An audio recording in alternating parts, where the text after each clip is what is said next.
everyone, and welcome to our 7th episode of We Are Milton, a podcast brought to you by the City of Milton. I'm Inga Cushman, Administrative Services Director for the City of Milton. With me today is Ron Jongetjes, right? Yep, correct. He's with John's Disposal. They're the contracted refuse and recycling company that we use here in the City of Milton. So we're going to be talking to him a little bit about the recycling operations that they have and how we as a community can kind of help them do their job with recycling, but also make sure that we're being, conscientious community members of the world, right? Yes. With recycling. Yes. Yeah, thanks for having me. Thanks for, hopefully this will be helpful. Yeah, I think it will be. Yep.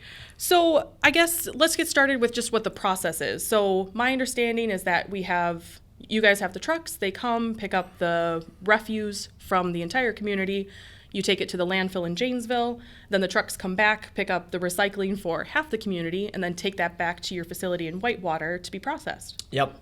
That's kind of how my day starts, is when the recycling trucks come back to Whitewater.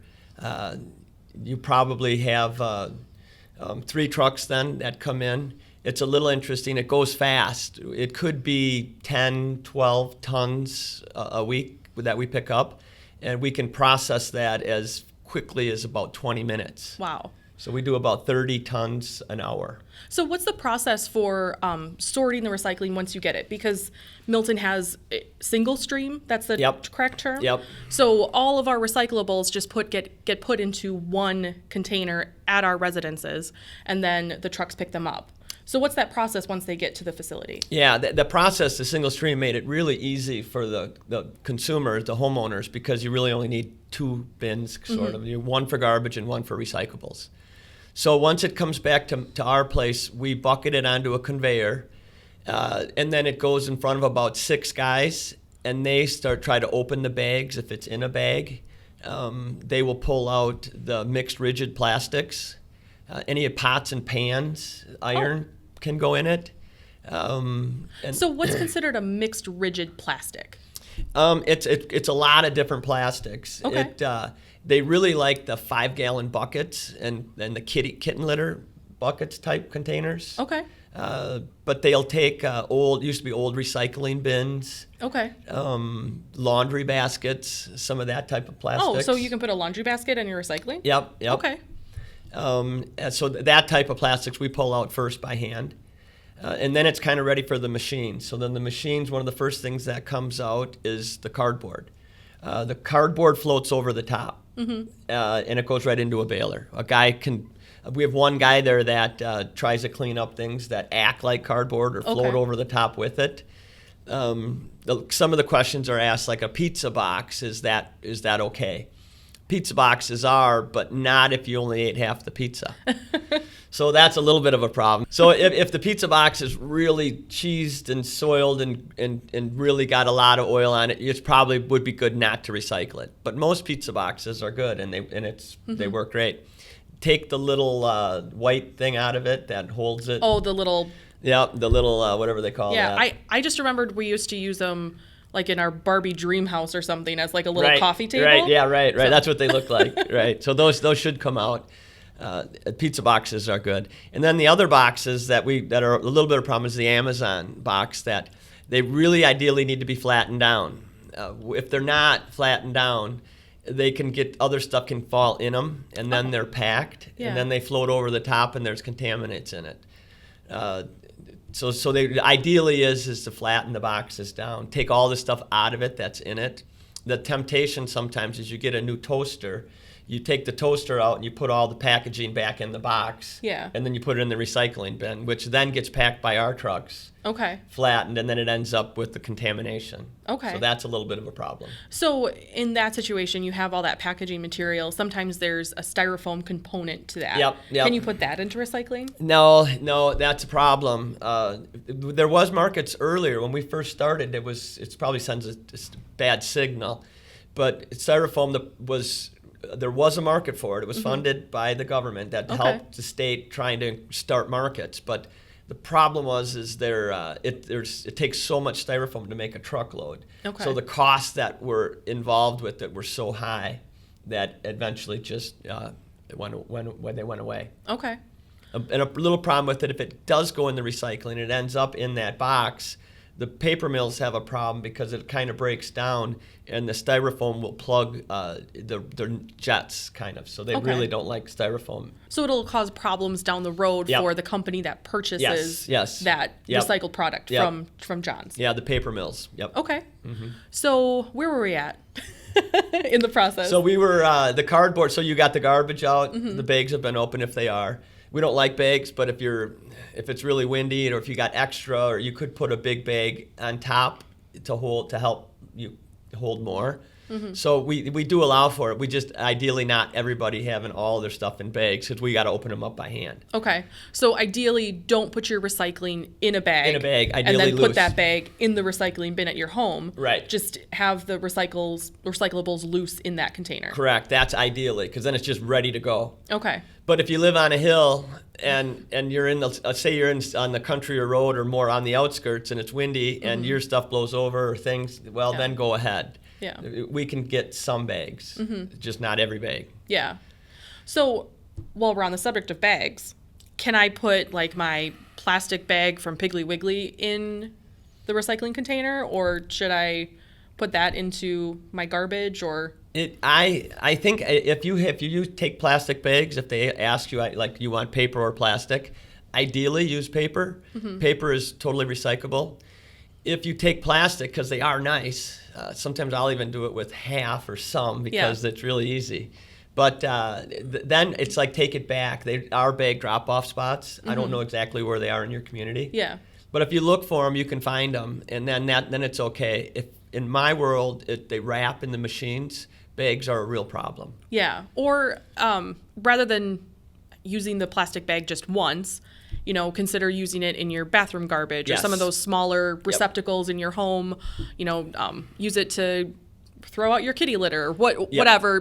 Just try not to use them just once. Right. Try Reuse. and find different uses for them. Yep, that's really good. That's great advice. Yep. Yeah.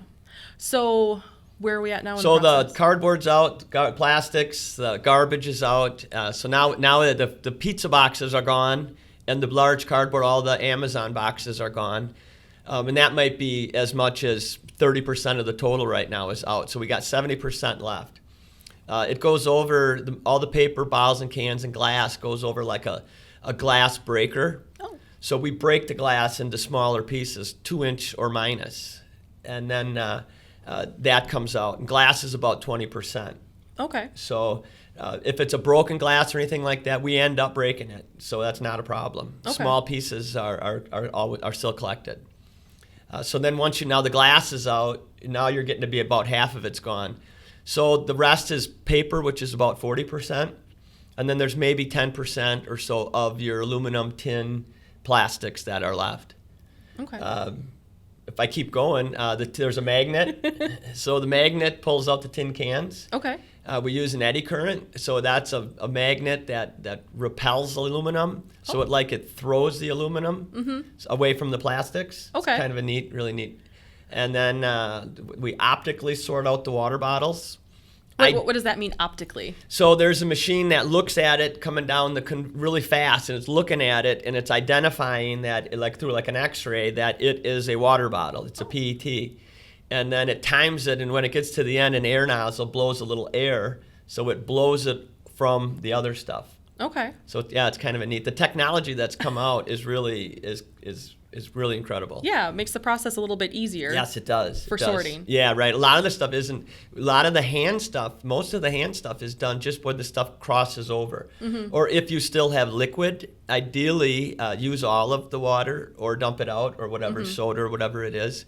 Because if it gets to the end and the air nozzle tries to blow out that water bottle, but there's water in it, it just falls down with the rest of the stuff. Okay. So then it doesn't get sorted properly. Right. And then we have guys by hand then that pull it out. So we still get it. It's easier if it's that's a thing that helps if you take it all the liquids out of it. So we had a couple other things on our list of different items that people might generally have questions on. Yep. Whether they should be recycling them or not. Right. So we talked about the pizza box. That was on my list. Yep.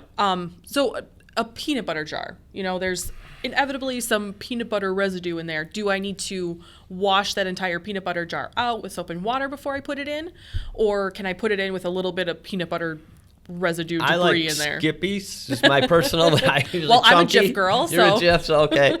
So I think normally most people, I think, take most of it out. They use it, they get it, they take it out, which is what the people like, the mills like. If it's half full of peanut butter, it got old or something, you're probably better off to throw it away. Okay. Or empty it out and throw the peanut butter away and save the jug. But they're set up for it. The people that buy all the PET or those type of jugs have cleaning systems. And you don't have to rinse out any of the jugs like we used to tell them. Clean, Okay. it's more for your own home good. Keeps the flies away or the smell Yeah. in the summer. And we talked about styrofoam a little bit, so don't put that in your recycling. Put it in your regular waste bin. Plastic bags we talked about, don't put them into recycling. See if there's maybe a different way you can use them more than once. Plastic soda bottles and cups we've talked about, put those into recycling. Yep. Electronics. That's something that can come up fairly often. I think people understand computers, but even just electronic things like a hairdryer. Yeah, Is right. that something I can put out at, should I put that out at bulky trash time? Because John's Disposal is really great working with us. They offer electronic recycling during the regular bulky trash, which is on the third collection day of every month for residents citywide. Yep.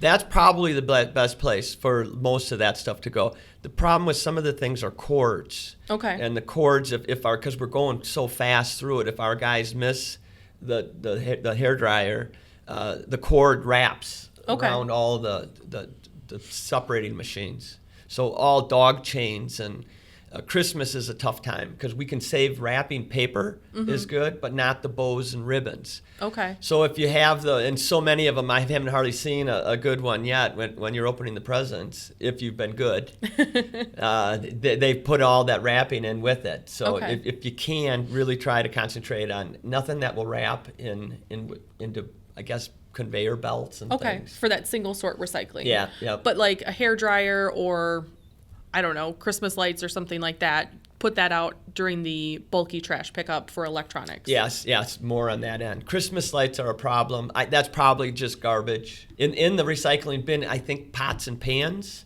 Okay. little aluminum things, metal trays, cookie trays, that stuff's all good. Okay. We hand pull most of that out right at the beginning. Okay. So that's an easy, good way to go for it. Okay. So once the electronics are collected for bulky trash, how are those, what happens with them? We will grade them. It'll come back to Whitewater, and we will. From TVs, there's a breakdown of about 3 different spots where we put them in or so, and then we ship them off to a couple different places that break it down more. Okay. That totally recycle them. Okay. Let's see. So toys, plastic toys or just other things that are old. What's the best thing to do with them?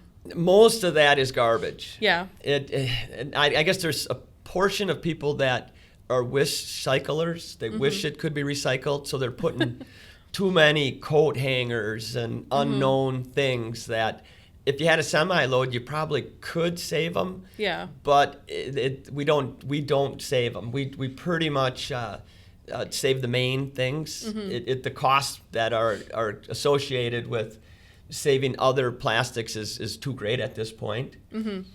So we concentrate on all the mains. Okay. And plastics go by melt points, and then they're so hard. There's so many different melt points. You almost have to know what the plastic is and where to put it in. Okay. If you put the plastic toy ends up in with water bottles, it can stop their whole process. Okay. So they have things in place to try to make sure that the plastics don't cross over, but it's kind of complicated. Yeah. So we really try to, most of the plastics are good and easy, and they're 5-gallon buckets or they're milk bottles or detergent bottles or the things that you know. If it comes into, like you say, a toy something, Yeah. probably is the landfill. Okay. A lot of people are like, man, I don't know. And that's kind of a shame because we got to do a little better job of making sure that everybody at least knows ideally what to do, what the right thing is, or what hurts us if you do it wrong. Yeah. They say a lot of times it's probably the homeowners that care somewhat do relatively well. Maybe as much as 75% of the garbage that shouldn't be in the recycling comes from maybe 10% of the homes. Okay. So some people don't care at all. Those are the problem ones usually. Yeah. The ones that use the bin for either way. And it is amazing, and you'll probably see that at your home. Maybe one child cares more than the other. If you go to a party, some people you go to are way into recycling and some aren't. So there's different levels of care. The problem sometimes is the ones that don't care at all. Yeah. And they just use the bin for whatever is got space. When one fills up, they use the other one. Yeah. And that makes it difficult.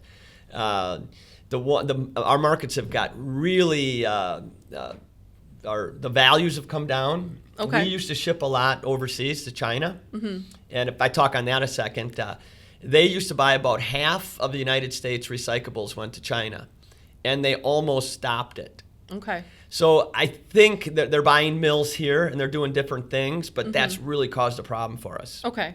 And why did it decrease so much? I've read about, I guess, contamination rates, and they being more strict on what they're accepting, I guess. I think they didn't have very much regulations in their country, and they didn't really seem to care much about their land, their water, or their air. It was just get the dollar of good, and whatever was bad, they didn't even care. I think if they would be judged later, I think it could be good because they're trying to clean up their environment, which is a positive thing. In the short term, though, it's really messed us up. Yeah. Because it's just the value of a ton of single stream went probably from $110, $120, $100 to $30. Okay. So we've just lost 75%, 60% of the value is gone, which has caused a problem for our whole industry. Yeah, I can understand that. Is there anything else that you think that the community should know about in terms of recycling? I think that Milton does a very good job. I think if you added up the garbage, and we do those reports, you're probably as much as there's 2,000 homes roughly. Around in there, I believe. Something like that. And I think that we get probably 3 loads of garbage and 3 loads of recyclables. So by volume, I mean, we could be almost half. The bins are half garbage and the other one is full of recyclables. Yeah. By weight, it's less. We're probably 60% goes, 65% goes to the landfill. But I think they do a really good job. And sometimes you might think, does it matter what I do? Well, when every little bit that should I save it or shouldn't I, if everybody saves it, I think we process 20 semi-loads a day in Whitewater. Okay. So by everybody doing that little bit, it makes a big difference. It's probably like a vote or whatever. One vote, who cares? Well, there you have it. One vote can sway a local election. That's right. Or it can make a difference of we have to add a landfill somewhere. Yeah. I think that's the problem too, is landfills are not a very good thing. There's not a lot of good about a landfill. Well, and it takes up land space that's a little bit more of a premium because you want to maintain your farmlands, but you also are growing and your populations are growing. So trying to conserve some land space by recycling is not necessarily a bad thing, right? No, that's a good thing because who wants a landfill by them? Yeah, I don't think anyone really does. No. So I think that's about everything. If you have any questions about refuse or recycling collection, you can contact John's Disposal. Their number is 262-473-4700. And I'd like to thank Ron for joining us today and giving us some information about recycling. Hopefully that was helpful. I think it was. Good. It was helpful for me at least. Good, yeah, good. So thanks everyone for listening. Our podcast is available on SoundCloud, Spotify. We have a video version on YouTube, Apple Podcasts, Google Podcasts. We try and get it to as many locations as possible to keep people engaged and listening. All right, very good. Thank you. So if you have any topic suggestions, please let me know. We're going to try and plan a tour, I guess, to try and do a nice video, and we'll put it on YouTube at some point in the future. Yep. All right.